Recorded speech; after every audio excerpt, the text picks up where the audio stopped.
Hi welcome to Ichus 369 vlogs. അങ്ങനെ 2-3 ദിവസം മുമ്പ് ഇച്ചൂസിൻ്റെ കുടുക്കയെല്ലാം പൊട്ടിച്ചു. അതിൻ്റെ കുറച്ച് ഷോർട്സൊക്കെ ഞങ്ങൾ ഇട്ടായിരുന്നു. അപ്പോൾ ആ കുടുക്ക പൊട്ടിച്ച കാശ് കൊണ്ട് എവിടെയെങ്കിലും ടൂറ് പോയാലോ എന്നൊരു പ്ലാൻ ഞങ്ങൾക്ക് എല്ലാവർക്കും ഉദിച്ചു. അങ്ങനെ ഞങ്ങളൊരു 1 ഡേ പിക്നിക് സ്പോട്ട് അങ്ങ് സെലക്ട് ചെയ്യുകയും ചെയ്തു.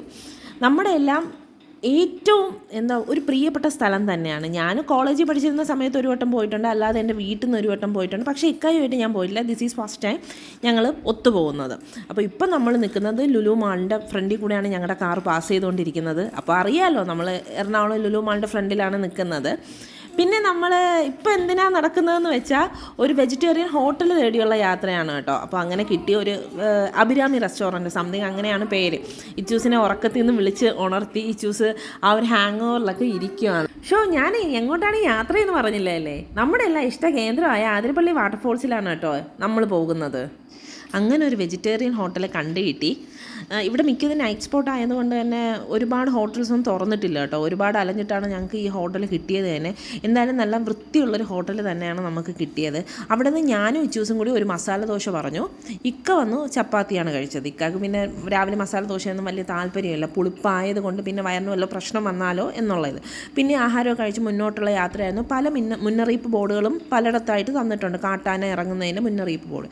പിന്നെ അഡ്വഞ്ചർ സോണാണ്. അതിൻ്റെയൊക്കെ പണികൾ നടക്കുന്നതേ ഉള്ളൂ കേട്ടോ. ആതിരപ്പള്ളി അഡ്വഞ്ചർ സോണിൻ്റെയൊക്കെ പണികൾ നടക്കുന്നതേ ഉള്ളൂ. ഇങ്ങനെ നമ്മൾ മുന്നോട്ട് പോയപ്പോഴാണ് നമുക്കൊരു 8ൻ്റെ പണി കിട്ടിയത്. ഞങ്ങൾ പൊല്യൂഷൻ സർട്ടിഫിക്കറ്റ് എടുത്തില്ലായിരുന്നു, അതിന് പറ്റിയൊക്കെ അടയ്ക്കേണ്ടി വന്നു. ആതിരപ്പള്ളി പോകുന്നവർ പ്രത്യേക ഇതൊക്കെ ശ്രദ്ധിക്കണം കേട്ടോ. കാരണം ഇതൊക്കെ സ്പെഷ്യൽ കണ്ടെയ്ൻമെൻറ്റ് സോണുകളാണ്. പൊല്യൂഷൻ സർട്ടിഫിക്കറ്റ് അല്ല, എല്ലാ സർട്ടിഫിക്കറ്റും നമ്മൾ എപ്പോഴും ക്ലിയർ ആയിരിക്കും ഒരു ദീർഘദൂര യാത്രയൊക്കെ ചെയ്യുമ്പോൾ.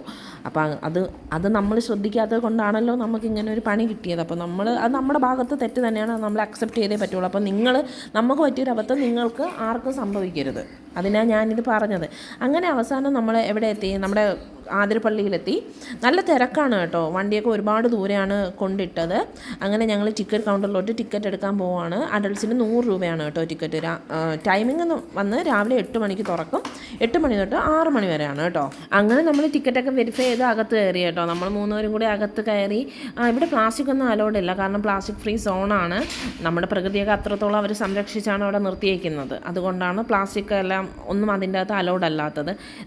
ഇപ്പം വെള്ളം വളരെ കുറവാണ് കേട്ടോ, കാരണം ഇതൊരു വേനൽ ടൈം ആയതുകൊണ്ട് തന്നെ വെള്ളം നല്ല കുറവാണ്. നമുക്ക് അതിൻ്റെ അടുത്തോട്ട് പോയി കൈയും കാലും ഒക്കെ നനയ്ക്കാൻ പറ്റുന്നുണ്ട്. ഇത് മുകൾ ഭാഗമാണ് കേട്ടോ, നമ്മൾ വ്യൂ പോയിന്റിലോട്ട് പോയിട്ടില്ല. ഈ കാണുന്നതാണ് വ്യൂ പോയിന്റ്. ഇത് കാണണമെങ്കിൽ ശരിക്കും താഴത്തോട്ട് ഇറങ്ങിപ്പോകണം. നമ്മൾ ചെന്നിട്ട് ഉടനെ താഴോട്ട് ഇറങ്ങിപ്പോയില്ല, കുറച്ച് നേരം വെള്ളത്തിലൊക്കെ ഒന്ന് ഇച്ചൂസിനെ കളിപ്പിച്ചിട്ട് താഴോട്ട് പോകാനാണ് പ്ലാൻ. അങ്ങനെ ഇച്ചൂസ് വെള്ളം കണ്ടപ്പോഴേ ചാടി വീണ് അങ്ങോട്ട് പക്ഷേ നല്ല മഴ ടൈം, നമ്മുടെ മൺസൂൺ ടൈമിലൊക്കെ ആണെങ്കിൽ നമുക്ക് ഇറങ്ങാൻ പറ്റത്തില്ല കേട്ടോ. ഇവിടെയൊക്കെ കവിഞ്ഞൊഴുകും. അപ്പോൾ അവിടെ അവർ കയർ വെച്ചൊക്കെ കെട്ടും. പക്ഷെ ഇപ്പോൾ എന്തായാലും അവർ ആൾക്കാരെ എല്ലാം ഇറക്കുന്നുണ്ട്. അങ്ങനെ പ്രത്യേകിച്ച് ഒരു റെസ്ട്രിക്ഷൻസോ കാര്യങ്ങളോ ഒന്നും തന്നെ ഇല്ല. എൻ്റെ പൊന്നു മക്കളെ, ഇനി നമുക്ക് ശരിക്കുള്ള വ്യൂ പോയിന്റിലോട്ട് പോകണ്ടേ? ആ വ്യൂ പോയിന്റിലോട്ട് ചുമ്മാ അങ്ങ് എത്താൻ ആരും മോഹിക്കണ്ട. ഈ കുത്തനെയുള്ള ഇറങ്ങി വേണം അങ്ങ് എത്താനുള്ളത്. കുത്തനെയുള്ള ഇറങ്ങാൻ എന്ത് പാടല്ലേ, സുഖമല്ലേ? പക്ഷേ എൻ്റെ പൊന്നു മക്കളെ, ഇത് തിരിച്ച് കയറണ്ടേ? നമ്മൾ എങ്ങനെ കയറും? ഓരോ സ്റ്റെപ്പ് വയ്ക്കുമ്പോഴും ഞാൻ ചിന്തിക്കുന്നത് ഇങ്ങനെയാണ്, തിരിച്ച് കയറണ്ടേ? എങ്ങനെ വലിഞ്ഞ് കയറുമെന്ന് വെച്ചാൽ എനിക്ക് അറിയത്തില്ല. ഇറങ്ങാൻ നല്ല സുഖമാണ്, പക്ഷെ തിരിച്ച് കയറാൻ ഒരു സുഖമില്ല. ഞാൻ ഇഞ്ഞ വരച്ചെന്ന് വേണം പറയാനുള്ളത്. ഒരു കുപ്പി വെള്ളം പോലും നമുക്ക് താഴോട്ട് കൊണ്ടുപോകാൻ പറ്റത്തില്ല, അല്ലെങ്കിൽ അകത്തോട്ട് കൊണ്ടുപോകാൻ പറ്റത്തില്ല. പിന്നെ പറയണ്ടല്ലോ ഇതിൻ്റെ കാര്യം. പിന്നെ എന്നാലും നമ്മൾ ഇതുവരെ ഇത്രയും ദൂരം വന്നിട്ട് വ്യൂ പോയിന്റിലോട്ട് എങ്ങനെയാണ് പോവാതിരിക്കുന്നത്? അങ്ങനെ ഞങ്ങൾ എന്തായാലും പോയി. പക്ഷേ താഴെ എത്തുമ്പം കഷ്ടപ്പെട്ടിറങ്ങിയാലും അതിൻ്റെ ഒരു സുഖം നമുക്ക് ആ വ്യൂ പോയിന്റിൽ നിന്ന് കിട്ടുന്നുണ്ട്. എന്നാലും നമ്മൾ അവിടെ നിൽക്കുന്നില്ല. കാല് വേദനയാണെങ്കിൽ നമ്മൾ മുന്നോട്ടൊക്കെ പോവും, ഓടിച്ചാടി പോവും. ഇറങ്ങപ്പം വലിയ ബുദ്ധിമുട്ടുകളില്ലല്ലോ, ഓടിച്ചാടി പോയി വ്യൂ പോയിൻറ്റിൻ്റെ അടുത്ത് നിന്ന് നല്ല ഫോട്ടോ സെക്ഷനും കാര്യങ്ങളും ഒരുപാട് ആൾക്കാരുണ്ട് കേട്ടോ. ഈ പാറക്കെട്ടുകളിലൂടെയൊക്കെ ചാടിപ്പോകാൻ നല്ല രസമാണ് കേട്ടോ, പറയാതിരിക്കാൻ വയ്യ. ശരിക്കും ആ വ്യൂ പോയിൻ്റ് കാണണമെങ്കിൽ ഇങ്ങ് താഴെ തന്നെ വരണം കേട്ടോ. പക്ഷേ ഉള്ള ഒരു പ്രശ്നമെന്ന് വെച്ചാൽ കുഞ്ഞുങ്ങൾ ഉള്ളവർ, അതുപോലെ പ്രായാധിക്യമുള്ളവർ, ഇവർക്കൊക്കെ ഭയങ്കര ബുദ്ധിമുട്ടാണ്. കാരണം കുഞ്ഞുങ്ങൾ എന്തായാലും ഇത്രയും ഇറങ്ങത്തില്ലല്ലോ. ഇച്ചൂസ് ആണെങ്കിൽ പകുതി ഇറങ്ങിയപ്പോഴും അവന് മനസ്സിലായി ഇത് അത്ര സുഖമുള്ള കാര്യമല്ല എന്ന്. അതോടെ അവൻ എന്ത് ചെയ്തു, ഇക്കാടെ തോളിൽ അങ്ങ് കയറി. എന്നെക്കൊണ്ട് എന്തായാലും ഇച്ചൂസിനെ എടുത്തുകൊണ്ടുള്ള നടപ്പ് പറ്റത്തില്ലായിരുന്നു. ഒന്നാമത് ഞാനേ എന്നെങ്കിലും ആരെങ്കിലും എടുത്തോ എന്നുള്ള മട്ടിലാണ് ഞാൻ നടന്നത്. അപ്പോൾ പിന്നെ അവനെയും കൂടെ ഞാൻ എങ്ങനെ എടുത്തുകൊണ്ട് ഇറക്കാം. എന്തായാലും ഇക്കയാണ് അവനെടുത്തുകൊണ്ട് ഇറങ്ങിയത്. പിന്നെ അവന് നല്ല വെള്ളം ദാഹിച്ചു പോയി കേട്ടോ. പക്ഷേ വെള്ളം കൊടുക്കാൻ ഒരു നിവർത്തിയില്ലായിരുന്നു. ഞങ്ങൾ ഇങ്ങനെ കരുതുന്നില്ല, ഇവിടെ ഒന്നും താഴെ ചിലപ്പോൾ എന്തെങ്കിലും കിട്ടും, വെള്ളമെങ്കിലും കാണുമെന്നാണ് വിചാരിച്ചത്. പക്ഷേ വെള്ളമൊന്നുമില്ലായിരുന്നു. മുകളിൽ പോയാലേ നമുക്ക് വെള്ളം കിട്ടുള്ളൂ. പക്ഷേ എന്തായാലും ഈ കഥയെല്ലാം നമുക്കിവിടെ നിർത്താം. എന്തായാലും വ്യൂ പോയിൻ്റ് അടിപൊളിയാണ്. പലരും വ്യൂ പോയിൻ്റ് അടുത്ത് വന്ന് ഫോട്ടോ എടുക്കാനുള്ള ബഹളത്തിലാണ് കേട്ടോ. ഒരുപാട് അടുത്ത് പോവാൻ കേട്ടോ.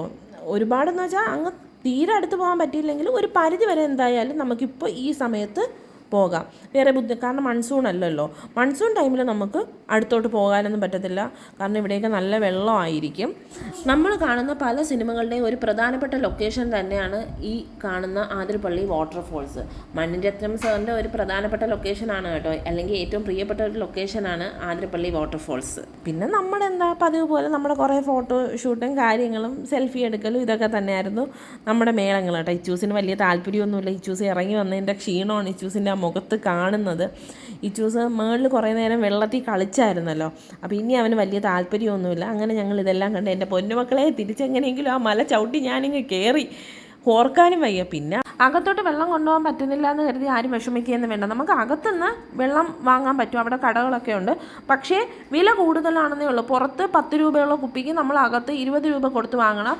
ഈ അധികം വാങ്ങുന്ന 10 രൂപ നമുക്ക് പുറത്ത് എക്സിറ്റിൽ അവിടെ ആ ചേച്ചിമാരുടെ കയ്യിൽ നമ്മൾ ഈ കുപ്പി റിട്ടേൺ ചെയ്യുമ്പോൾ അവർ നമുക്ക് 10 രൂപ തന്നിട്ട് ഈ കുപ്പി അവിടെ അങ്ങ് വാങ്ങിച്ച് വെക്കും.